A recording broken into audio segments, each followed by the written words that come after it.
जमुनापुर गांव में मुंशीलाल अपनी दो बेटी रीमा और सविता के साथ रहता था। मुंशीलाल गरीब था, इसलिए उसकी दोनों बेटियां गरीबी में पली बड़ी थी। अक्सर पैसा बचाने के लिए दोनों बहनें ज्यादातर कामों में जुगाड़ का सहारा ले लेती थी। सामान न होने पर भी कोई न कोई जुगाड़ करके उसका विकल्प ढूंढ लेती थी। उन दोनों की समझदारी और सुंदरता को देखकर सुरेखा अपने दोनों बेटों की शादी रीमा और सविता के साथ कर देती है। सुरेखा अपने पति और बच्चों के साथ बैंगलोर में रहती थी, इसलिए शादी के बाद उसकी दोनों बहुएं भी वही सबके साथ रहने लगी। संडे का दिन था। रीमा और सविता की ननद रोजी के कॉलेज की छुट्टी थी, इसलिए वो देर तक सो रही थी। उसके पतियों के ऑफिस की भी छुट्टी थी, इसलिए दोनों अपने अपने कमरे में आराम कर रहे थे। तभी रोजी की जोर से आवाज सुनाई देती है। वो उठकर किचन की तरफ जाकर देखती है तो उसकी दोनों भाभियां काम कर रही थी। अरे मेरी गांव की गंवार भाभियों, इतनी सुबह आप लोग किचन में क्या कर रहे हो? ननद जी, बात करने का ई का तरीका है।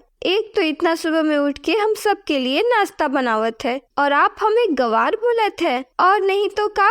बिल्कुल ठीक बोले थे रीमा दीदी। अरे आपको खाना खाने के लिए इतनी सुबह कौन बैठा है? आप लोगों को नींद नहीं आती तो कम से कम बाकी लोगों का तो ध्यान रखना चाहिए। ये आपका गांव नहीं है जो इतनी सुबह सुबह उठकर काम करने आ गई। खुद तो पूरे दिन आराम करती है और हमें सुबह में भी चैन से नहीं सोने देती। आज संडे का भी नींद खराब करती। पता नहीं माँ कहाँ से इन दोनों नमूनों को उठाकर कर ले आई। तीनों में बहस हो रही थी। तभी शोर सुनकर घर के बाकी लोग भी वहाँ आ गए। ये लो, अब तो सबकी नींद खुल गई। देख लो भैया, आपकी बीवियों के कारनामे। इतना बोलकर रोजी सारी बात अपने भाइयों को बता देती है। ये सुनकर रीमा अपने पति सुरेश से बोली, ए जी, ऐसन का गुनाह कर दिए जो आपकी बहन कब से हमरा सबके सुनाई जा रही है। रोजी, तुम शांत हो जाओ। आगे से ऐसा कुछ नहीं होगा। तुम्हारी भाभियों को शहर के तौर तरीके ज्यादा पता नहीं है। वो तो अपना काम ही कर रही थी। अपने भाइयों के समझाने पे रोजी शांत हो गई। उसके बाद सभी अपने अपने कामों में लग गए। एक दिन रोजी को कॉलेज जाने के लिए तैयार होना था, इसलिए वो बाथरूम में जैसे ही नहाने गई, जाते ही जोर जोर से गुस्से में अपनी माँ को आवाज लगाने लगी। माँ,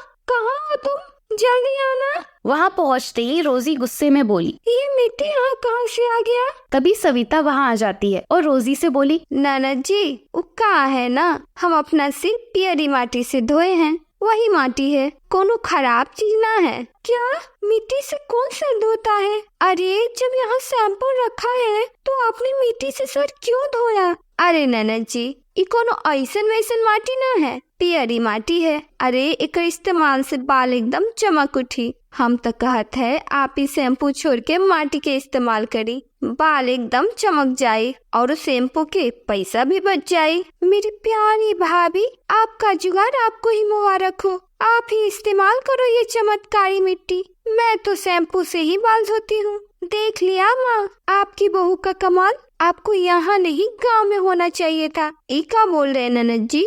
रोजी बिल्कुल सही कह रही है। तुम्हारी हरकतें तो वही गांव में रहने वाली जैसी है। अब ये मिट्टी साफ कर दो, उसे नहाना है, कॉलेज जाने के लिए लेट हो जाएगी। इसी तरह समय बीतने लगा, लेकिन रीमा और सविता की जुगाड़ वाली आदत खत्म नहीं हुई। आए दिन हमेशा कोई न कोई जुगाड़ करती, जिसकी वजह से उन्हें डांट भी सुननी पड़ती। कुछ समय बाद उसके सास की कुछ सहेलियां और रिश्तेदार उनके घर आने वाली थी। ये बात वो अपनी दोनों बहुएं को बताती है और बोलती है, घर की लाज रख लेना बहू, कोई गड़बड़ मत करना, वरना ये बाहर जाकर घर का बुराई करेगी और सबके सामने तुझे भी नीचा दिखाएगी, जो मुझे अच्छा नहीं लगेगा। ठीक है माँ जी, आप परेशान ना होइए, हम आपसे वादा करत है कि हम कुछ जुगाड़ ना करेंगे। उसके बाद दोनों बहुएं मेहमान के आने की तैयारी करने लगी। चल सविता, पहले हम रूम के चादर बदल देवत है, काहे कि मेहमान लोगन के सामने कोनो शिकायत न होवे के चाहिए। हाँ रीमा दीदी, हम सब घर के चमका देवत है। ओकरा बाद रसोई में जाके स्वादिष्ट खाना तैयार करल जाई। देखिए ऐसन खाना बनावल जाई कि शहर वाला उंगलियां चाटत रह जाई। इतनी बातें करने के बाद दोनों बहुएं खाना बनाने किचन में चली गई और खाना बनाने लगी। उधर मेहमान भी आ जाते हैं। चल सबिता, मेहमान आई गवा, अब जल्दी जल्दी हाथ चला और खीर में चीनी मिला के गैस बंद कर। सविता जैसे ही खीर में चीनी डालने के लिए डब्बा निकालती है तो चीनी खत्म था। रीमा दीदी, ये तो पूरा चीनी खत्म बा। का चीनी खत्म बा?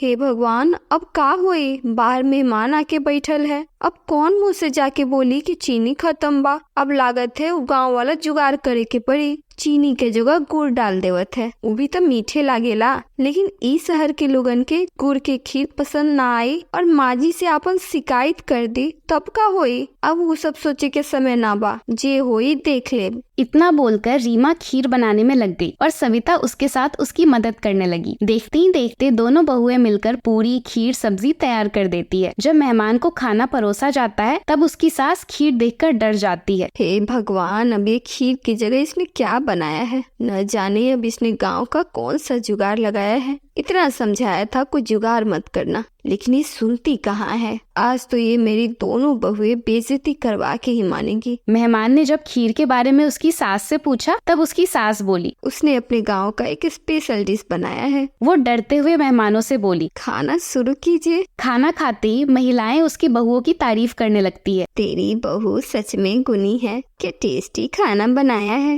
ये खीर में अलग ही सौंधी सौंधी सी खुशबू आ रही है। आज पहली बार खा रही हूँ। मैंने कभी इतनी टेस्टी खीर नहीं खाई थी। सब कुछ बहुत स्वादिष्ट है। अपनी बहुओं की इतनी तारीफ सुनकर उसकी सास बहुत खुश होती है। आप बहुत किस्मत वाली है जो इतनी अच्छी बहुएं मिली है। ये बात तो आपने बिल्कुल सही बोली। मेरी बहुएं हर काम में आगे है। इतनी बात करने के बाद सभी मेहमान चले गए। उसके जाते ही वो अपनी दोनों बहुओं को पास बुलाती है और खुश होकर सारी बातें बताती है कि कैसे महिलाएं उनकी तारीफ कर रही थी। ये सुनकर रीमा और सविता दोनों खुश हो जाती है। देखा माँ जी, हमारे जुगाड़ का कमाल। इतना बोलकर दोनों बहुएं सारी बात अपनी सास को बता देती है कि कैसे जुगाड़ करके उन्होंने खीर बनाई। वो सब तो ठीक है, लेकिन अगर अच्छा नहीं लगता तब क्या करती? खाने पीने में इतना रिस्क क्यों लेना? सामान नहीं था तो मुझे बुलाकर बता देती। मैं किसी न किसी को भेजकर मंगवा लेती। आगे से ध्यान रखना, मेहमानों के सामने कोई जुगाड़ ना हो। इतना बोलकर उसकी सास चली जाती है। शाम को रोजी जब कॉलेज से घर आती है तब उसे सारी बात पता चलती है। हे भगवान, ये गुड़ का खीर कौन बनाता है? कोई गड़बड़ हो जाती तो हमारे घर की बदनामी हो जाती। तभी अजय बोला, हुई तो नहीं ना, काम अच्छे हो तो उसकी तारीफ भी करनी चाहिए। माफ करना भैया, लेकिन मैं ऐसे जुगाड़ू काम के लिए कभी तारीफ नहीं कर सकती। इतना बोलकर रोजी वहाँ से चली जाती है। इसी तरह कुछ समय बीत गए। एक दिन अजय और सुरेश का बॉस अपनी पत्नी के साथ डिनर पर आने वाले थे। दोनों ने अपनी पत्नी को अच्छे से समझा दिया था कि किसी काम में अपना कोई भी जुगाड़ न लगाए। एक बहुत बड़ा प्रोजेक्ट मिलने वाला है, इसलिए खाने में किसी प्रकार की कोई कमी नहीं होनी चाहिए। पहले ही सब अच्छे से देख लो, कुछ भी कमी है तो बता देना, मैं बाजार से ला दूंगा। ठीक है जी, आप चिंता ना करी, कोई गड़बड़ ना हुई। रीमा और सविता दोनों अपने पति को भरोसा दिलाती है कि आज वो कोई भी जुगाड़ नहीं करेगी। अब शाम को जब उसका बॉस खाने पर उसके घर आता है तब दोनों बहनें स्वादिष्ट खाना बनाकर रखती है, लेकिन जैसे ही रोटी बनाने की बारी आती है तब गैस खत्म हो जाता है। ई का हो गए सविता, गैस खत्म हो गई। अब रोटी कैसे बनी? और दोनों भाई जुगाड़ करे से भी साफ मना कर देले बा। का करी समझ ना आ रहल बा। अब घर में मेहमान के सामने का बोली? दीदी, हमरा दिमाग में एगो जुगाड़ बा। सब खाना तो बन गेल बा, बस एगो रोटी बच गेल तो गोबर के उपला पर सेक के रोटी बन जाई। लेकिन ये गोबर के उपला कहाँ से आई? अरे दीदी, कुछ दिन पहले ही पूजा करेला माँ जी गाँव से उपला मंगवाई रहे। इतनी बातें करने के बाद दोनों बहनें किचन में ही गोबर के उपले पे रोटी सेकने लगी, जिससे पूरे घर में धुआं फैल गया और बॉस की पत्नी बेहोश हो गई। ये देखकर सुरेश और अजय जब किचन में गए तब उन्हें सारी बात पता चली। वो दोनों अपनी अपनी पत्नी को डांटने लगे और बॉस की पत्नी को झटपट हॉस्पिटल पहुंचा दिया। रीमा और सविता भी हॉस्पिटल पहुंची। होश आने के बाद उन दोनों ने उनकी पत्नी से माफी मांग ली। हमके माफ कर दी, अब हम आज के बाद कोई जुगाड़ ना करब। हमरा सबके समझ